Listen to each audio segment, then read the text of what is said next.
Good evening, everyone, and welcome to the Swoop Talk Show. My name is Ryan. And I'm Logan, and tonight we're going to be talking about blood doping. In order to help teach you guys about exactly what blood doping is, we have a few guests from the audience who would like to share their input. To get us started, we have Shannon from Buffalo who would like to start from the basics and tell you guys exactly what an erythrocyte is. She states, it's a red blood cell that is made from red bone marrow. It delivers oxygen from the lungs to the body and brings carbon dioxide from the body to the lungs to be released. Next, we have Paul from Middleburg, and he wants to explain what EPO is. EPO, which is an abbreviation for erythropoietin, is a hormone which is produced by the kidneys that stimulates the red bone marrow to make red blood cells. When the body detects more EPO, more red blood cells are produced and the carrying capacity of oxygen is increased. Next, we have Ashley from Crawfordville, Florida, who would like to talk about exactly what blood doping is. She says, blood doping is typically used by athletes to illegally enhance athletic performance. It works by increasing the amount of hemoglobin, which increases the amount of oxygen that can reach an athlete's muscles. This will improve strength, stamina, and performance of the athlete. Next, we have Taylor from Yulee that wants to explain what types of blood doping there are. Next, we have Taylor from Yulee, and she would like to explain the different types of blood doping. Essentially, there are 3 different ways that one can blood dope. The first one is blood transfusions, which are either autologous or homologous, injections of EPO, or injections of synthetic oxygen carriers. Now that we're on that topic, can you explain the different types of blood transfusions?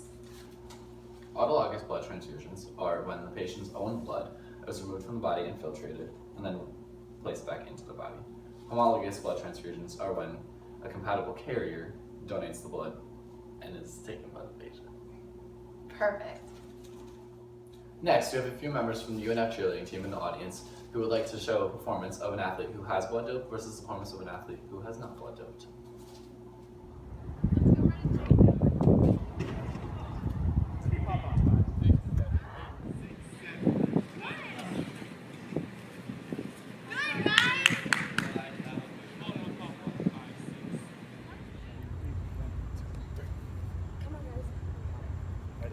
You guys got it.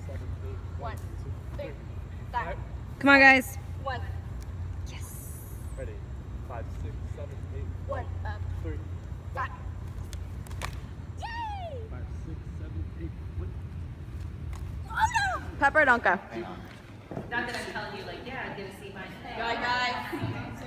They do every day. Perfect. Leo, do you not want to do one more? Oh, yeah. Ready?